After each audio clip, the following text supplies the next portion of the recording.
with the exception of just 2 segments tonight on Raw, proved my theory of shorter pay-per-view builds equal better Raws to be very, very true. How so? Let's talk about the go-home show for Money in the Bank.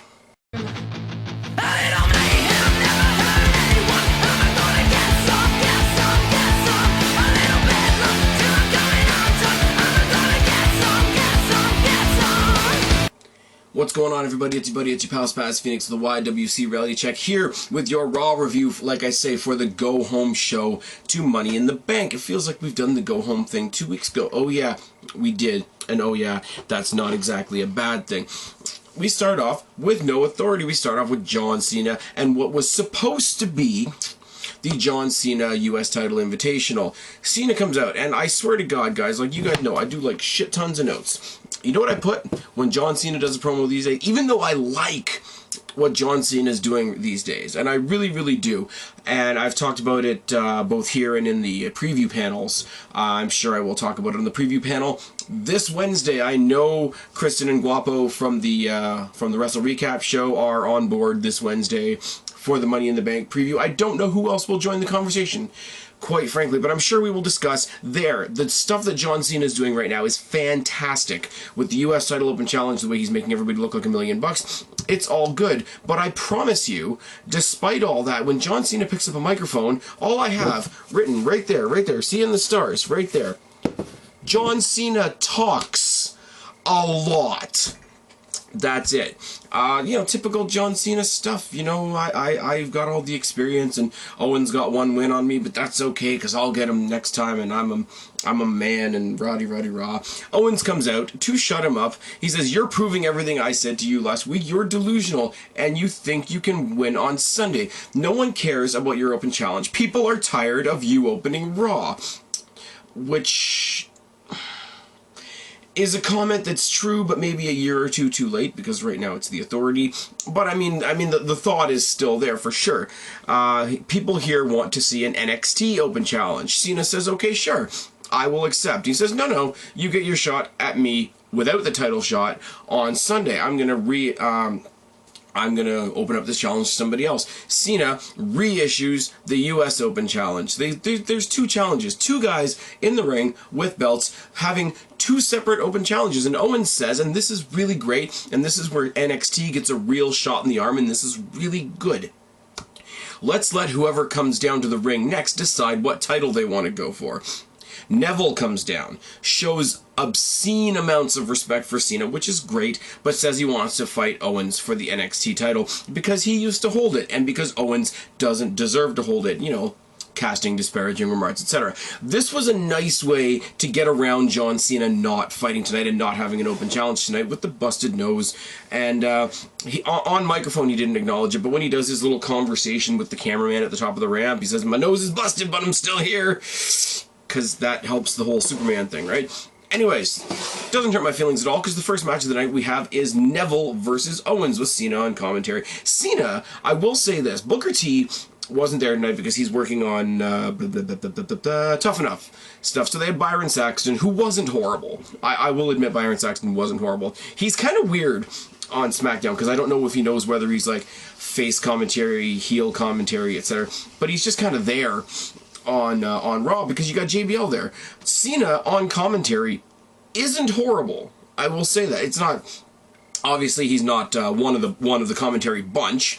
He is a wrestler that is on commentary for this match, but he's still not as bad as some of the people that we see on commentary sometimes. Sorry guys. This is this. I'm gonna do that so I don't sound like I'm gargling marbles. And we move on. Neville and Owens, like I say, with Cena on commentary. Owens bails at the start, and there's a slugfest outside the ring. A huge head scissor by Neville. Head scissor by Neville on a guy the size of Owens. Looks really nice. Inside out, corkscrew suicide dive by Neville up the rampway. Double foot stomp by Neville once they get back in the ring. Boots by Owens. Chops in the corner by Owens. Corner splash, corner clothesline, and a cannonball by Owens. Owens suplexes Neville gut first onto the ropes. Picks him up like he's going to do the standing vertical, but instead drops him down on his gut on the ropes, which we all know are a lot harder and a lot stiffer than they appear on TV. Owens rides a headlock in case you needed a reminder that he's a bad guy.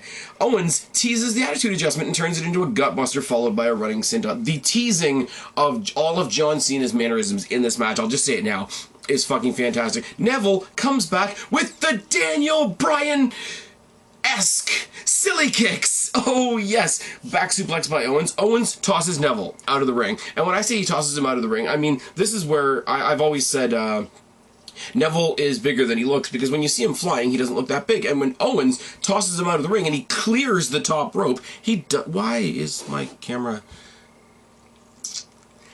See, I gotta stop here, because the screen on my camera where I look at myself, which is kind of terrifying, just went darker. So I don't know if the picture just went darker or not. But I'm not gonna stop, because I'm lazy, and as usual, it is in fact ridiculous o'clock. Yeah, Neville clearing the ropes takes us into commercial break. Come back! And in case we forgot that Owens is a bad guy, we've got another headlock. Neville hits a springboard. Owens catches it into an attitude adjustment attempt, which Neville counters fluidly into a DDT, which is fucking great. Neville hits a low bridge and Owens gets dumped out. Neville hits a top rope moonsault on Owens on the ramp. That shouldn't even be that hard to say. There's not even any S's in it. Springboard dropkick by Neville. Package brainbuster over the knee by Owens. Looks fucking disgusting.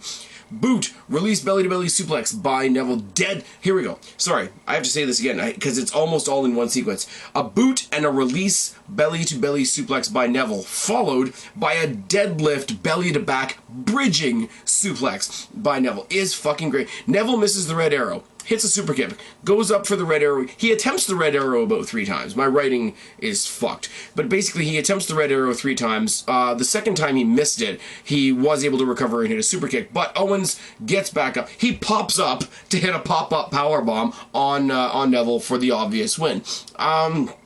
Special foregone conclusion match, because you know that Neville's not going to win this. You know that they have to keep that champion versus champion mentality for Money in the Bank. But there were several spots in this match where Neville really held his own, and several spots where if you didn't have that foregone conclusion in your head, you would have clearly believed that that he could have won. The other thing making it a foregone conclusion match is that there's no way they're going to give the NXT title to somebody on Raw.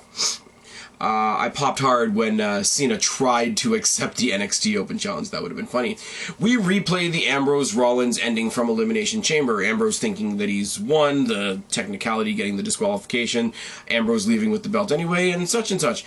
Authority are in the back, talking to Rollins, sort of giving him the rundown, talking about how Ambrose is all over New Orleans on Instagram with the WWE title, kind of like Punk did when he left with the WWE title years and years ago. But then they start giving Rollins a bit of a hard time. Oh, you said you didn't need us, Roddy Rah. We're not going to help on Sunday, but we will let you pick your own opponent tonight. Go to a video package. We replay the twin magic from last week. Then we have Renee Young interviewing Nikki Bella, who says that Paige is naive. She blames everybody but herself for her failures. I will beat Summer Rae tonight, and then I will beat her on Sunday.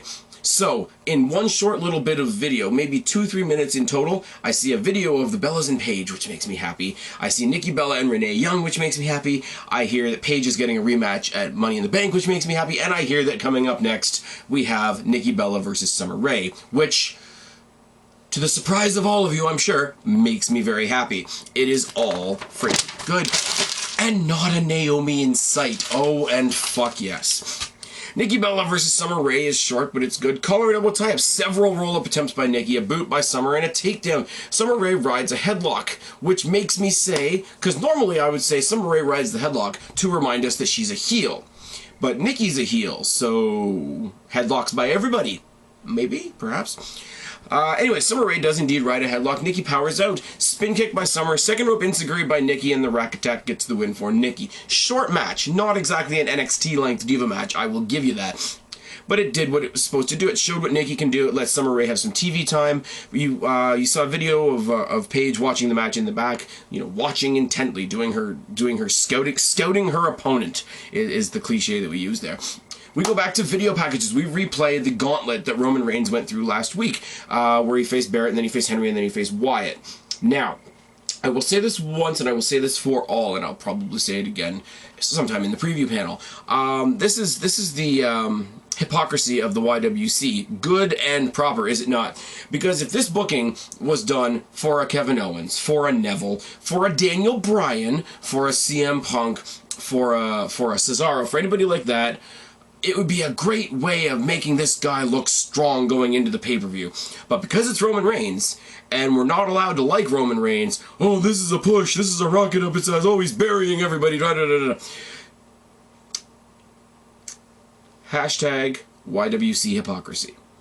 Because the gauntlet that he ran, and he sold his injuries all through the night last night. He looked like Roman Reigns, the big jacked up big guy that, you know, all the jokes out there, Vince McMahon jacks off to him because he's big and he's got muscles or whatever. This big bad, you know, statue of whatever you guys hate in wrestling looked like a rag doll by the end of last Monday night. But yeah, it's really funny to see that the exact same booking for somebody you like would be totally like strong building of a character towards a pay-per-view and rah, but if it's somebody you don't like, the exact same booking is bad. It's just weird. Speaking of weird, we have a what the fuck segment that I couldn't even think of how to write notes for this. So I'll try to roughly say what was going on. We had some of the matches announced on the pre-show, so I knew that one of the matches coming up tonight was Roman Reigns versus Kofi Kingston. Roman Reigns comes out, I figure it's for his match. He comes out, he cuts a mini promo on Money in the Bank and how he, since WrestleMania, he's hated Money in the Bank. He hated it because it was associated with Seth Rollins, and but now he's having a change of heart. He's going to be the one that does the thing and gets the case and gets the title and everything, right? He's interrupted by Kane, but mocks Kane pretty quickly. Then they're interrupted by Dolph Ziggler, so it's like, okay, is Kane gonna make Roman Reigns and Dolph Ziggler have a match just because I'm the director of authority and I can? No, Reigns and Ziggler make fun of Kane, which is great. Biggest tool in the WWE, etc. R-Truth joins in on the jokes from the rampway, and he starts talking about how he got over his fear of ladders at WrestleMania, and Kane asks him, why the hell are you out here? He says, I'm trying to tell people what I'm going to do this Sunday at Money in the Bank. But you're not in the match. Oh, that's on me, guys, that's my bad. And he goes back to the back. It's like, legitimate what the fuck. It's good. R-Truth is fucking great. New Day come to the ring, talk about how the POP is going to help at MITB. Obviously, Power of Positivity is going to help them in Money in the Bank. They have their tag team match, and Kofi Kingston's got his shot at Money in the Bank. The ring is filling up.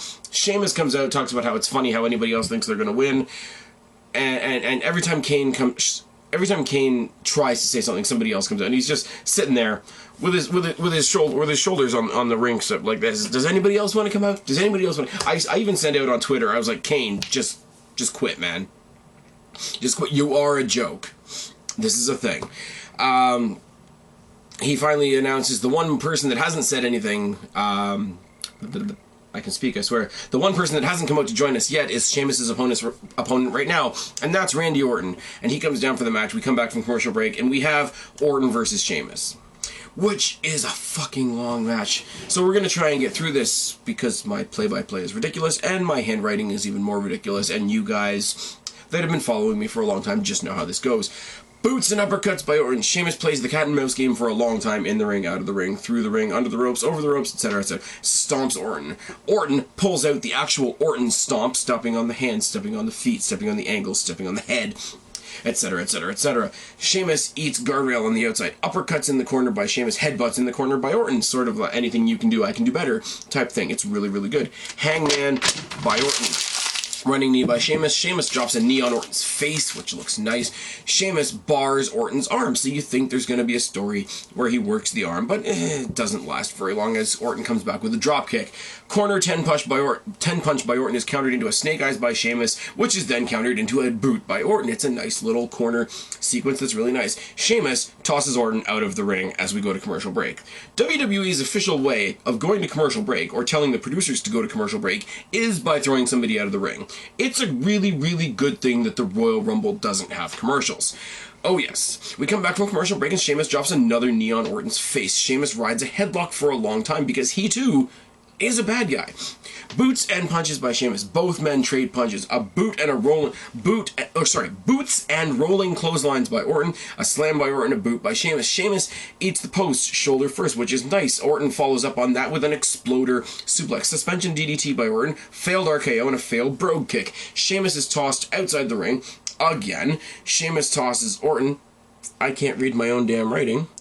Sheamus tosses Orton back first into the apron and then front first into the commentator's desk, working the entire fucking midsection, which would be great if his finishing move wasn't a kick in the face, but we'll go with it. Sheamus tries for a chair shot, but Orton counters, gets the chair, he gets the first chair shot in, and that gets the disqualification. The win doesn't matter anymore. Sheamus eats ring post, commentator desk, and steel steps, and gets carried very conveniently back into the ring for an RKO to finish the segment. Really, really, really good match, guys. I'm not doing it justice here. In the back, we see Rollins. He's frustrated. He's talking to J&J Security. They say, oh, you know, we know you didn't mean what you said last week. And Rollins is like, no, I did mean what I said last week. You guys are fucking useless. I brought you up from security. Rah. J&J start telling it back. And it's good, and they start telling him off, and it's great. Especially Jamie Noble with his fucking hick accent, and Joey Mercury, who hardly ever says anything ever. He starts getting in Rollins' face. Rollins says, the Authority let me pick my opponents tonight. I'm going to take on you guys in a handicap match to show you just how badass I am. In another match to build towards Money in the Bank, we have Ziggler versus Kane, and we come back from commercial break, and this match is just happening. We come back from this backstage segment and we get the bell. Like, there's no entrance for Kane, there's no entrance for Ziggler, whatever. But punches by Ziggler, mudhole by Ziggler, dropkick by Ziggler, corner splash by Ziggler, uppercut by Kane, and boots and another uppercut. Corner clothesline by Kane. Kane rides a headlock because Kane, guys, if you're paying attention, if you're keeping score at home, Kane is also a bad guy. Jawjacker by Ziggler, back suplex by Kane, and boots. I can't make this shit up, all you Ryder fans out there. Kane hit the broski boot in this match. They're not going to acknowledge it as that. They're not going to make a big deal out of it. And if you blinked twice, you would have missed it. But Kane hit the broski boot in this match. It's great. Sidewalk slam by Kane. Jumping DDT by Ziggler. Big boot by Kane takes us to commercial break. We come back in time to see Ziggler hit the zigzag and a super kick. Rusev confronts Lana, who's on the ramp, and he doesn't really attack her. It's lame. It's a PG era attacking. He basically gets in her face until she falls off the side of the ramp, which is all of like 2 feet off the ground, and apparently twists her ankle. This is enough of a distraction for Ziggler to be distracted. Eat a chokeslam, and Kane gets the win. We see him obviously taking care of his new lady after the match. It's great, it builds sympathy, and it keeps Rusev relevant for when he comes back and has his rivalry with Ziggler. Everything's good. J&J Security are seen in the back psyching each other up, talking about how Rollins would be nothing without them, etc. It's good. What's not good is the second weird segment on the show, and it's Miz TV, which makes me sad. Because Miz is my boy, you guys know this, and he should be doing a lot better than what he's doing. For all intents and purposes, like I say, they announced earlier that Paige would be taking on Nikki this Sunday at Money in the Bank. Also, Ryback will be taking on The Big Show. The rumors that it was going to be Ryback versus Big Show versus my boy The Miz were apparently not true, which is sad. Miz comes out and says, I'd be Intercontinental Champion right now if Big Show hadn't robbed me last week. I'm going to take legal action on both of them because Ryback probably put him up to it, which is great. Ryback comes out and says, Miz is boring, and he's probably putting you to sleep, but I need you to wake up. I was robbed of the chance to beat you last week. You talk too much. We know your shtick. You're a big star. You're a champion. You've had a WrestleMania main event. But Sandow, your stunt double, was better than you in every single way. Big Show did you a big favor. He saved you from the beating you would have gotten from me. Miz's response is that Ryback is ugly. Oh yeah, but he goes on to do the whole movie star thing. You don't know what the value of a pretty face. You don't know how much this pretty face is worth. I had to go to specialists to see if I can still emote properly. And the crowd goes nuts, and Miz does the whole when my hand goes up, your mouth goes shut, and Ryback says, well, when my hand goes up, they scream, feed me more. Which they do, loudly. Big Show comes out, he almost breaks the Miz TV stage chair, and then says to the crowd that don't worry, the chair is not going to break. he turns his attention to The Miz first, says, I hate The Miz. He's the worst partner I've ever had. I hated him the minute we teamed up, which is great. Both guys equally mock The Miz. They're kind of condescending to each other and patronizing to each other, but they spend most of their time mocking The Miz, and then they get to talking about the match. They go face-to-face, big, two gorillas face-to-face. Miz attacks Big Show with a microphone and pays for it, but that's a distraction enough for Ryback to get up behind the Big Show and hit the Big Show with a shell shock. Now, here's what I'm going to say about this. Ryback hitting the shell shock on the Big Show. Not that it's something we've seen for the first time, but it is an impressive-ass spot, and you can't take that away from Ryback. But would you not save an impressive spot like that for the match? If you've seen it on Raw already, then it's not special when you see it in the match on Sunday, so why are you doing it now? And why are you doing it where you make my buddy Miz look like a jobber? Speaking of jobbers, Los Matadors, you can't write these segues any better than they naturally come. Take on Harper and Rowan, who the commentators refer to as the Reapers, who they themselves refer to as the Reapers, and who, everybody on Twitter and Facebook and YouTube have been referring to as the Reapers, but they're just announced as Harper and Rowan. They've changed Rowan's, coverall gimmicks there. They basically look like big man onesie pajamas, which is kind of unfortunate. I mean, Harper just changes the design of his shirt every time he's got a new gimmick, but Rowan looks like he's fighting in pajamas, which is unfortunate. A Matador outquicks Rowan at the beginning. Club to the back of the head by Rowan puts a quick stop to that. A corner splash and boot double team by Rowan and Harper on A Matador. Splash by Rowan. Rowan puts on the head vice thing that looks as dumb as ever. I mean, I get that it's supposed to be effective. He's got huge fucking hands. He's going to squish your head. I get what it's supposed to be doing. One Matador hits a drop kick to Rowan's knee, and that's about the end because they end the match. And Rowan and Harper win. Rowan and Harper win with the fucking 3D that they are calling The Way.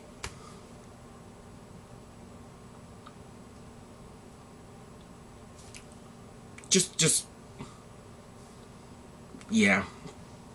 Rowan and Harper are a great team, and if they're going to use the 3D, fine, but Rowan and Harper, like other great teams in the past, have decided to use the 3D as their finishing move.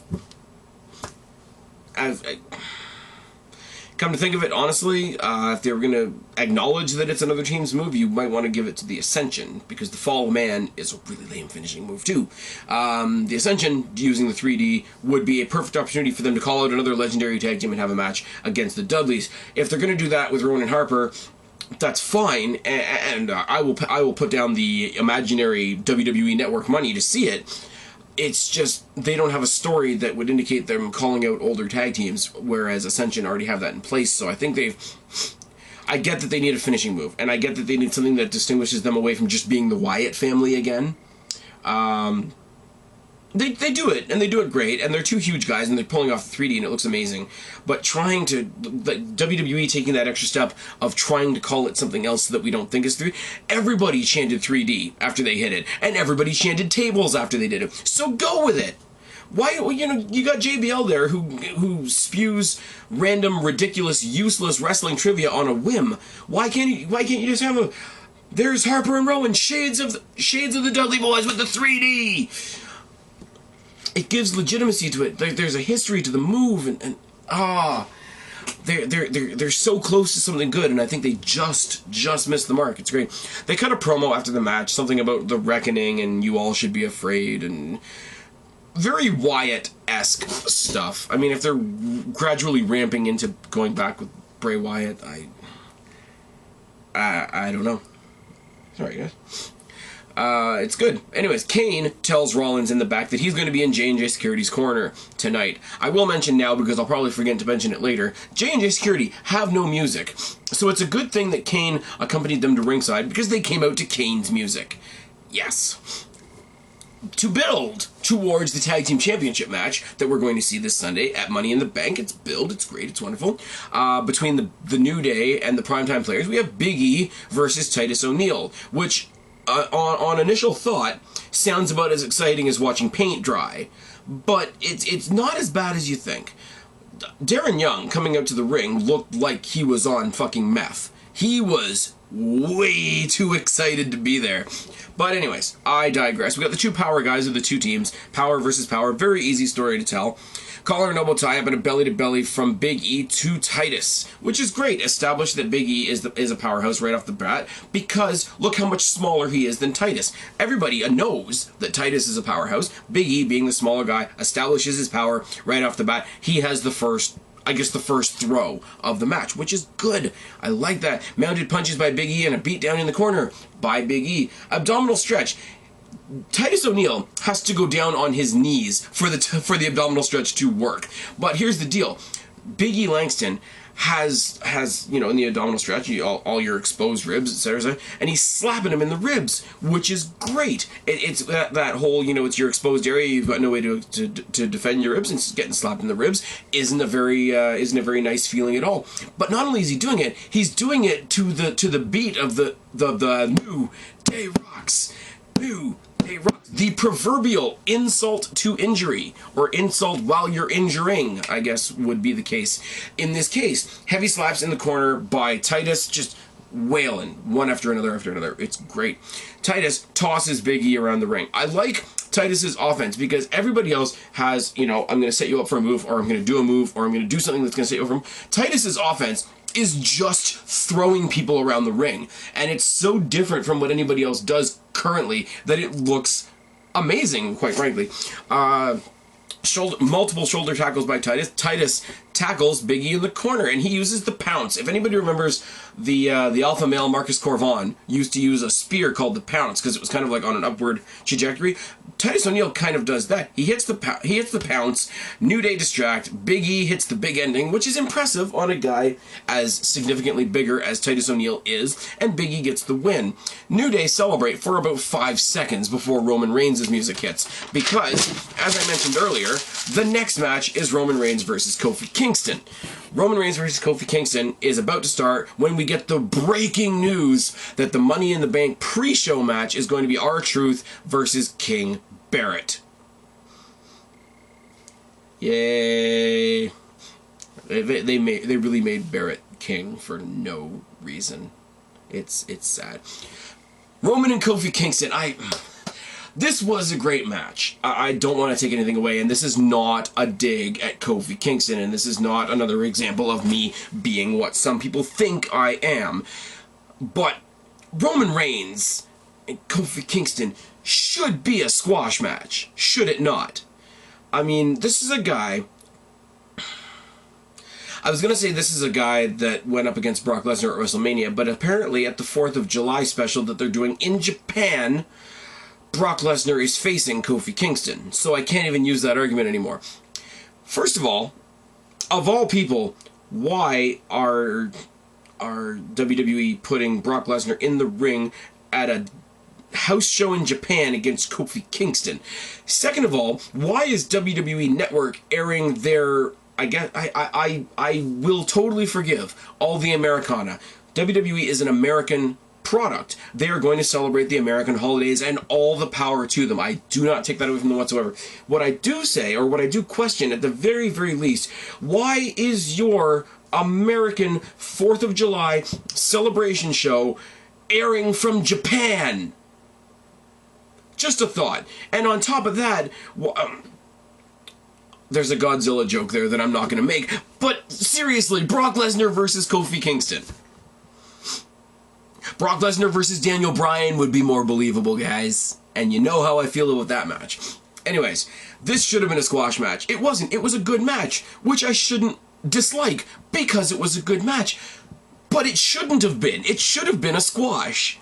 I'm just putting that one out there. Anyways, we start with the collar and elbow, and Kofi works the arm. Shoulder tackle by Roman. Headlock, hammerlock, headlock combination by Kofi Kingston. Snapmare by the arm on Kofi by Roman. Twice working the arm. It's great. Kofi bails. New Day surround the ring. That doesn't really do any good because it's Roman Reigns. It's like, fuck you all. Boots and knees by Kofi in the corner. Forearms and European uppercuts by Kofi in the corner. Clothesline by Roman Reigns. Kofi is tossed outside of the ring. Kofi eats commentator table. The commentator table at this point has seen a lot of action tonight. Roman hits the low apron dropkick on Kofi Kingston on the outside. He's not in the typical draping way.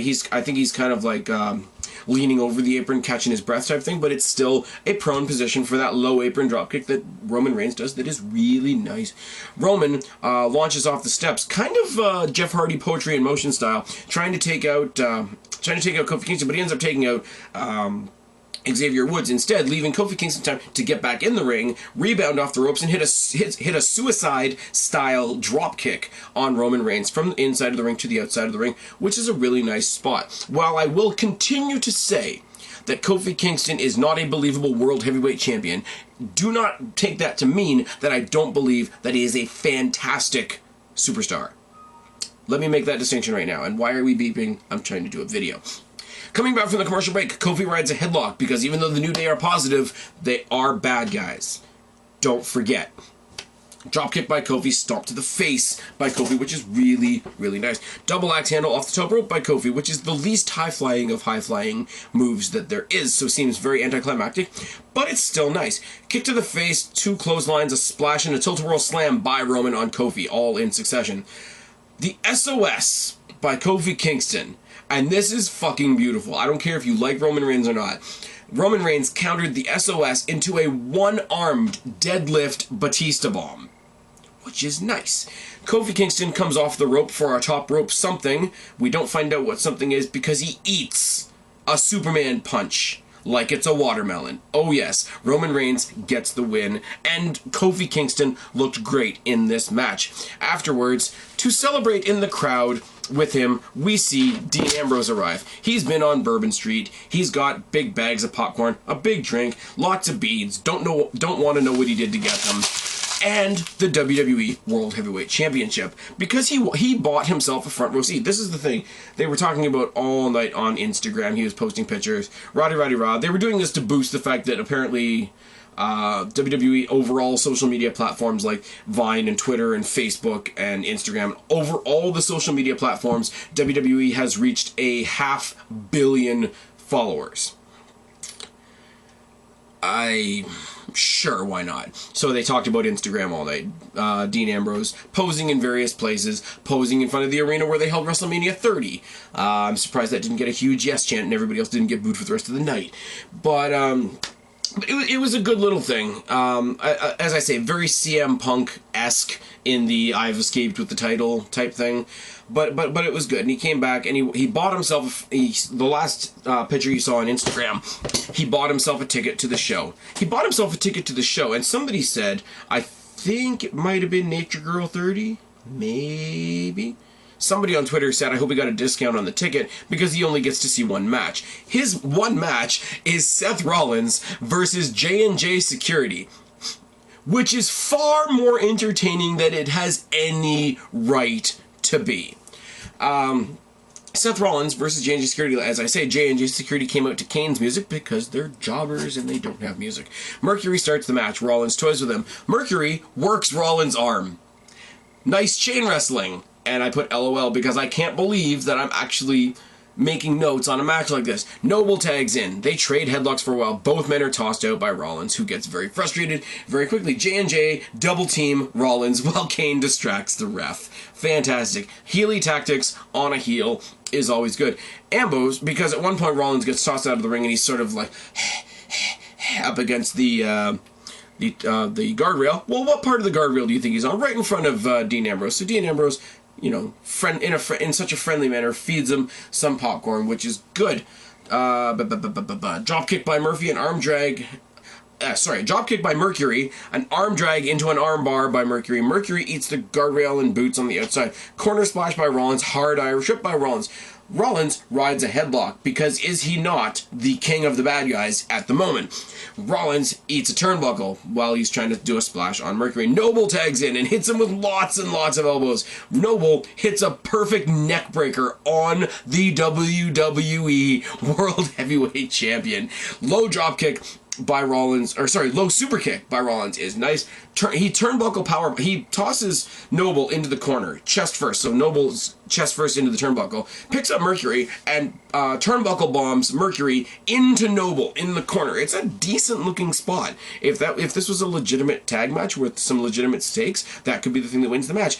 Ambrose is tired of seeing these two little guys get picked on, I guess. He has his one little moral moment of the night. He says, he hops over the railing. Fine, you want your belt, you want your belt. Here it is. The distraction to Rollins trying to get his belt allows, and let me say this very slowly, very carefully, and with as little smile on my face as I can possibly muster, allows Joey Mercury to get the roll-up victory on the WWE World Heavyweight Champion, Seth Rollins.